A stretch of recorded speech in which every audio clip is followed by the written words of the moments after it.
नमस्कार, मैं हूं अंकुर और आप देख रहे हैं सत्यहिंदी.com। हमें खुशी इस बात की है कि आप हमारे सभी प्रोग्राम्स को पसंद कर रहे हैं और आपसे हमारा रिश्ता मजबूत हुआ है।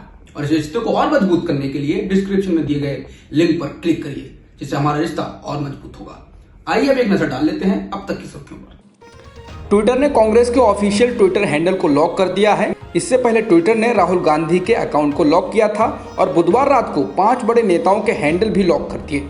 बीते शनिवार से राहुल का ट्विटर हैंडल लॉक होने के मुद्दे को पार्टी लगातार उठा रही है। जिन 5 बड़े नेताओं के ट्विटर हैंडल लॉक किए जाने की बात पार्टी की ओर से कही गई है, उनमें मीडिया विभाग के प्रभारी रणदीप सुरजेवाला, राष्ट्रीय महासचिव अजय माकन, लोकसभा में पार्टी के विप मणिकम टैगोर, पूर्व केंद्रीय मंत्री भवन जितेंद्र सिंह और महिला कांग्रेस के अध्यक्ष सुष्मिता देव का नाम शामिल है। इसके अलावा कांग्रेस के सोशल मीडिया प्रमुख रोहन गुप्ता का कहना है कि ट्विटर पर करीब 5000 कांग्रेस कार्यकर्ताओं के ट्विटर अकाउंट लॉक कर दिए गए हैं। राहुल गांधी के ट्विटर अकाउंट लॉक होने के बाद अब कांग्रेस के नेताओं ने ट्विटर पर अपना नाम और प्रोफाइल पिक्चर बदलना शुरू कर दिया है। यूथ कांग्रेस के प्रमुख श्रीनिवास ने अपने ट्विटर अकाउंट का नाम राहुल गांधी रख लिया है और उन्हीं की फोटो भी लगा दी है। प्रियंका गांधी ने भी अपने ट्विटर अकाउंट पर राहुल गांधी की फोटो लगा दी है। इसके अलावा यूपी के कांग्रेस अध्यक्ष अजय कुमार लल्लू, अलका लांबा समेत बाकी नेता भी ऐसा ही कर रहे हैं। श्रीनिवास ने ट्वीट किया है कि तुम कितने ट्विटर अकाउंट रोकोगे? हर कार्यकर्ता राहुल गांधी की आवाज बनकर तुमसे तीखे सवाल पूछेगा। आइए मिलकर इस जन आंदोलन का हिस्सा बनते हैं। संसद के मानसून सत्र में सरकार को लगातार अपनी सियासी कदमताल से हिलाने वाले विपक्षी दलों ने गुरुवार को विजय चौक से संसद तक पैदल मार्च निकाला है। मार्च में कांग्रेस सांसद राहुल गांधी, आरजेडी सांसद मनोज झा सहित 15 दलों के नेता शामिल रहे। पैदल मार्च से पहले विपक्षी दलों के सांसदों ने बैठक भी की। इसके बाद हुई प्रेस कॉन्फ्रेंस में राहुल गांधी ने कहा कि जनता की आवाज़ को दबाया जा रहा है। राहुल ने एक बार फिर पेगासस जासूसी मामले को उठाया और कहा कि लोगों के फोन में पेगासस स्पाईवेयर है और प्रधानमंत्री देश को बेच रहे हैं। उन्होंने कहा कि राज्यसभा में पहली बार सांसदों की पिटाई की गई है। बाहर से लोगों को बुलाकर सांसदों के साथ मारपीट की गई। उन्होंने कहा कि सभापति की जिम्मेदारी सदन को चलाने की है, लेकिन उन्होंने ऐसा नहीं किया। बुधवार को खत्म हुए संसद के मानसून सत्र के अंतिम दिन कुछ महिला सांसदों ने आरोप लगाया है कि राज्यसभा में उनके साथ पुरुष मार्शलों ने बदसलूकी की। एनसीपी के मुखिया शरद पवार ने एएनआई से कहा कि उन्होंने अपने 55 साल के संसदीय जीवन में राज्यसभा में कभी भी महिला सांसदों पर हमला होते नहीं देखा। पवार ने कहा कि 40 से ज्यादा महिलाओं को बाहर से सदन के भीतर लाया गया। उन्होंने कहा यह घटना बेहद दुखद है और लोकतंत्र पर हमला है।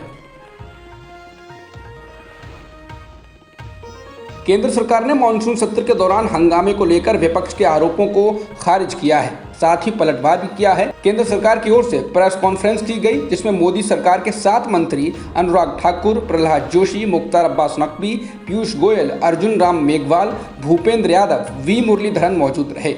केंद्रीय मंत्री अनुराग ठाकुर ने कहा कि विपक्ष ने कामकाज में बाधा डाली। संसदीय कार्य मंत्री प्रहलाद जोशी ने कहा कि हमने विपक्ष से निवेदन किया कि वह कम से कम मोदी सरकार में शामिल नए मंत्रियों का परिचय होने दे, लेकिन विपक्षी सांसद हंगामा करते रहे।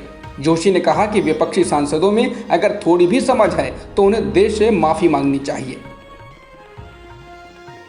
कांग्रेस की कार्यकारी अध्यक्ष सोनिया गांधी ने बीजेपी और केंद्र सरकार के खिलाफ विपक्षी दलों को एकजुट करने और विपक्षी एकता को ठोस करने के लिए विपक्ष के नेताओं की एक बैठक बुलाने का फैसला किया है।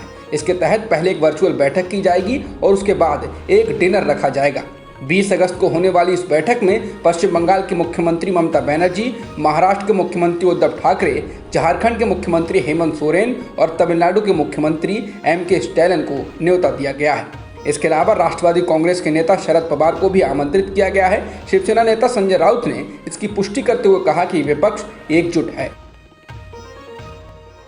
जातीय जनगणना को लेकर विपक्षी दलों की ओर से मोदी सरकार पर दबाव बनाने के बीच बीजेपी के अंदर से भी इसे लेकर आवाज उठ रही है। बिहार की नीतीश सरकार में बीजेपी के कोटे से मंत्री राम सूरत राय ने कहा है कि जातीय जनगणना कराई जानी चाहिए।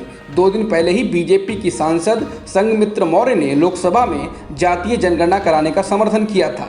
राय ने कहा है कि आने वाले समय में जातीय जनगणना भी होगी और जनसंख्या नियंत्रण कानून भी बनेगा, लेकिन ऐसा वक्त आने पर ही होगा। हालांकि उन्होंने ये भी कहा कि शीर्ष नेतृत्व ही इस बारे में फैसला लेगा। बॉलीवुड अभिनेत्री शिल्पा शेट्टी की मुश्किलें बढ़ती जा रही हैं। उनके पति राज कुंद्रा अश्लील फिल्म रैकेट मामले में जेल में बंद हैं और अब धोखाधड़ी मामले में यूपी पुलिस शिल्पा शेट्टी से पूछताछ करना चाहती है। लखनऊ के हजरतगंज और विभूति खंड पुलिस स्टेशन में शिल्पा शेट्टी और उनकी मां सुनंदा शेट्टी के खिलाफ पिछले साल एक एफआईआर दर्ज कराई गई थी और पुलिस उसी मामले में उनसे पूछताछ करना चाहती है। दरअसल आयोसिस वेलनेस सेंटर घोटाले में शिल्पा और उनकी मां सुनंदा शेट्टी पर 2 मामले दर्ज किए गए थे। लखनऊ के एडिशनल डीसीपी कासिम आब्दी का कहना है कि 19 जून 2020 को ज्योत्सना ने आयोसिस कंपनी की चेयरमैन शिल्पा शेट्टी कुंद्रा और उनकी मां के खिलाफ 1 करोड़ 69 लाख हड़पने का मुकदमा दर्ज कराया था। एक अमेरिकी रक्षा अधिकारी ने अमेरिकी इंटेलिजेंस का हवाला देते हुए कहा है कि तालिबान लड़ाके अगले 30 दिनों में अफगानिस्तान की राजधानी काबुल को अलग कर सकते हैं और संभवतः 90 दिन के भीतर वो इसको अपने कब्जे में ले सकते हैं। रॉयटर से नाम छुपाने की शर्त पर बात करते हुए अधिकारी ने यह भी कहा कि ये पहले से तय निष्कर्ष नहीं हो सकता है कि अफगान सुरक्षा बल अधिक प्रतिरोध करके स्थिति को उलट दें। बता दें, यूरोपीय संघ के एक वरिष्ठ अधिकारी के अनुसार तालिबान ने अब तक अफगानिस्तान के 65% हिस्से पर कब्जा कर लिया है और 11 प्रांतीय राजधानियों को लेने की धमकी दे रहा है।